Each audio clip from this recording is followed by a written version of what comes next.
டில்லியில் விரைவில் சில மாற்றங்கள் ஏற்படும். அப்பொழுது மீனவர்களின் கோரிக்கை இன்னும் சிறப்பாக நிறைவேற்றப்படும் என தூத்துக்குடி பாராளுமன்ற உறுப்பினர் கனிமொழி கருணாநிதி தெரிவித்தார். சில மாற்றங்கள் விரைவிலே வரும். அப்பொழுது நமக்கு இருக்கக்கூடிய கோரிக்கைகளை நாம் இன்னும். தூத்துக்குடி மற்றும் நெல்லை மாவட்டங்களில் ஏற்பட்ட மழை பெருவெள்ள மீட்பு மற்றும் நிவாரணப் பணிகளில் ஈடுபட்ட தூத்துக்குடி, நெல்லை, கன்னியாகுமரி, ராமநாதபுரம் மாவட்டங்களைச் சேர்ந்த மீனவர்களுக்கு பாராட்டு விழா மீன்வளத்துறை அமைச்சர் அனிதா ராதாகிருஷ்ணன் ஏற்பாட்டில் தூத்துக்குடியில் உள்ள தனியார் திருமண மண்டபத்தில் நடைபெற்றது. இதில் திமுக நாடாளுமன்ற உறுப்பினர் கனிமொழி கருணாநிதி, அமைச்சர் கீதா ஜீவன், மாவட்ட ஆட்சியர் லட்சுமிபதி, மாநகராட்சி மேயர் ஜெகன் பெரியசாமி உள்ளிட்ட மீன்வளத்துறை அதிகாரிகள் கலந்து கொண்டனர். இதனைத் தொடர்ந்து நடைபெற்ற நிகழ்ச்சியில் சிறப்புரையாற்றிய நாடாளுமன்ற உறுப்பினர் கனிமொழி கருணாநிதி, தூத்துக்குடி மட்டுமில்லாமல் அருகாமையில் இருக்கக்கூடிய மீனவர்களுக்கு இடையே சிறு சிறு பிரச்சனை இருந்தாலும், மக்களுக்கு ஒரு பிரச்சனை என்றவுடன் அது சென்னையாக இருந்தாலும் சரி, தூத்துக்குடியாக இருந்தாலும் சரி, சின்ன சின்ன சண்டைகளை மறந்து தூக்கி எறிந்துவிட்டு மனிதர்கள் தான் முக்கியம், மனிதர்களின் உயிர் தான் முக்கியம் என்று இங்கு இருக்கக்கூடிய மக்களை காப்பாற்றியிருக்கக்கூடியவர்கள் நீங்கள். உங்களிடம் இருந்து பல நாடுகளும் அரசாங்கங்களும் கற்றுக்கொள்ளும் பாடம் என்றார்.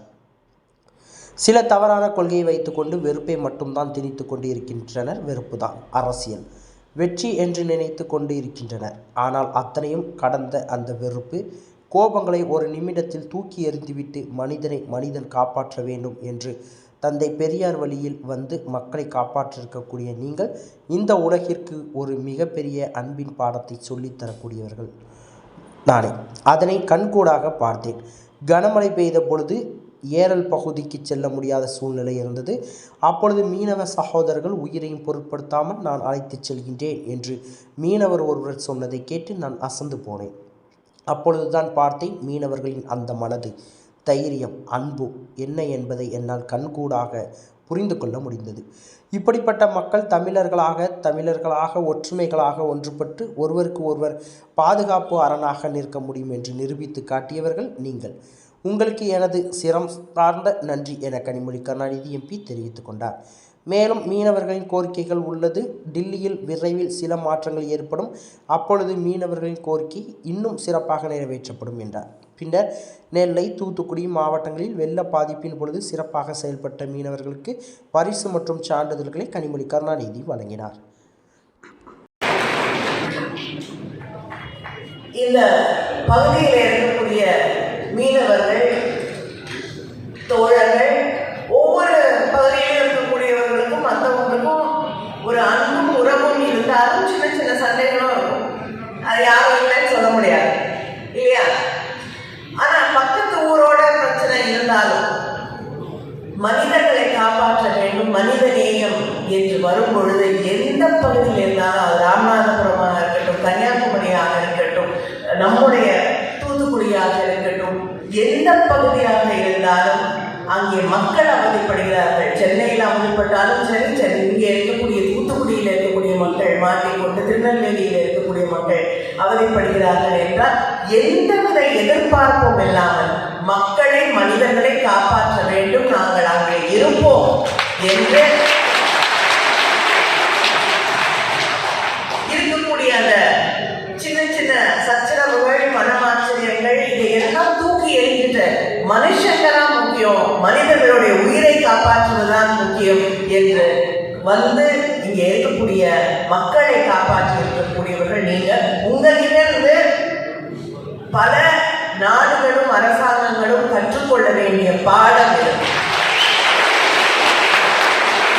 ஏன்னா நிறைய பேர் சில தவறான கொள்கைகளை வைத்துக்கொண்டு வெறுப்பை மட்டும்தான் கிடைத்துக் கொண்டிருக்கிறார்கள்.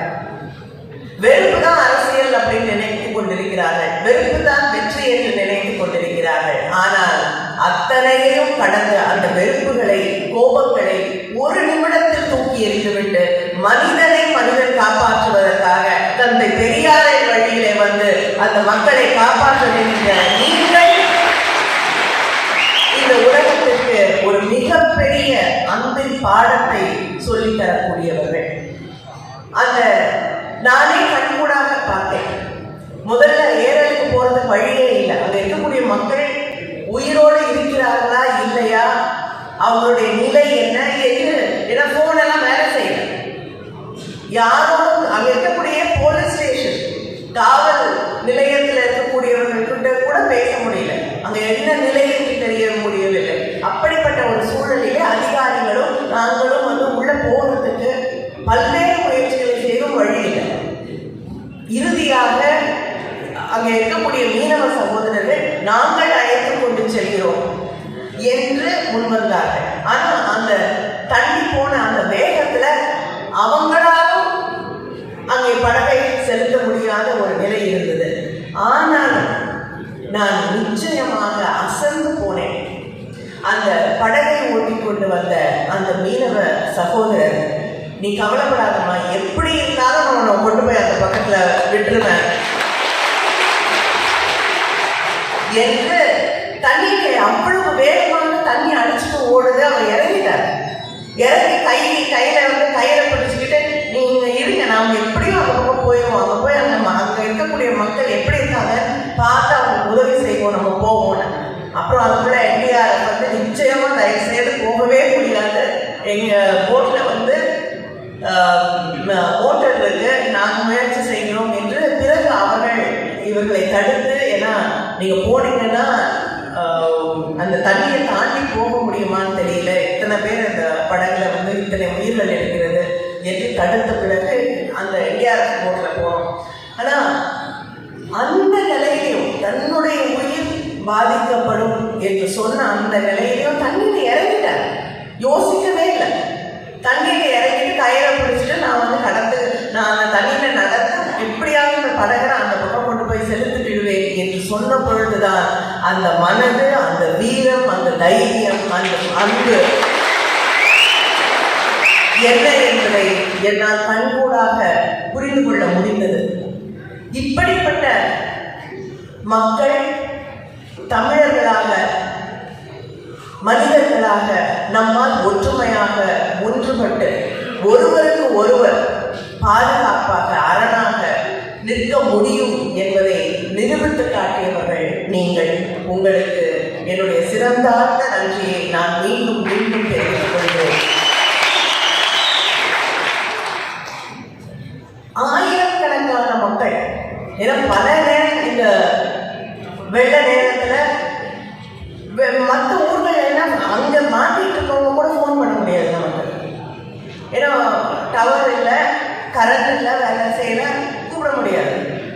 அவர்களுடைய சொந்தக்காரங்க வெளியூர்ல இருக்கக்கூடியவர்கள் ஃபோன் பண்ணி அழுவார்கள், தேம்பி அழுவார்கள். எங்களுடைய ஊர்ல இருக்கக்கூடியவங்க எங்க இருக்காங்கன்னே தெரியல. சில நேரங்களில் சொல்லுவாங்க, ஒரு வீட்டு மொட்டை மாடியில் அந்த கிராமத்திலே இருக்கக்கூடிய அத்தனை மக்களும் ஒரே ஒரு வீடு தான் இருக்கு, மாடி வீடு, அங்க இருக்காங்க, யாராவது போய் காப்பாற்ற வேண்டும். உணவு இல்லை, அவங்களுக்கு உணவு கொண்டு போய் கொடுக்க வேண்டும். ஹெலிகாப்டர்ல இருந்து உணவு போட்டாங்க, ஆனா எல்லா பகுதிக்கும் போக முடியவில்லை. சில நேரத்தில் போடுற உணவு தண்ணியில விழுந்தது.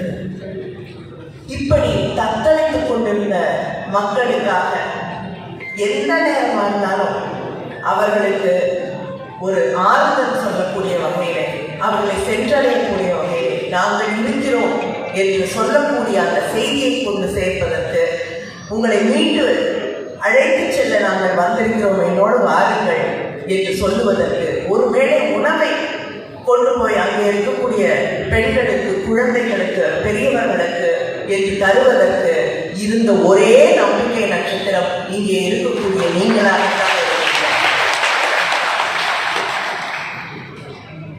நான் வேறு எந்த அரசியல் என்ன வேண்டும் என்பதை பற்றியெல்லாம் நான் பேசக்கூடிய கூட்டமாக இதை நினைக்கவில்லை. உங்களுக்கு மீண்டும் மீண்டும் மீண்டும் என்னுடைய நன்றியை சொல்லக்கூடிய ஒரு கூட்டமாகத்தான் இதை நான் நினைக்கிறேன். ஆனால் உங்களுக்கான கோரிக்கைகள் இருக்கிறது. உங்களுக்கு நல்லா தெரியும், உங்களுக்கு ஒரு ஆம்புலன்ஸ் வேணும்னு கேட்டிருக்கீங்க. நிச்சயமாக அமைச்சரோடு நானும் அதற்காக குரல் எழுப்பி, அதற்காக முதலமைச்சர் அவர்களிடம் அதற்காக பேசி நிச்சயமாக அதை பெற்றுத்தருவதற்கான முயற்சிகளை செய்வோம்.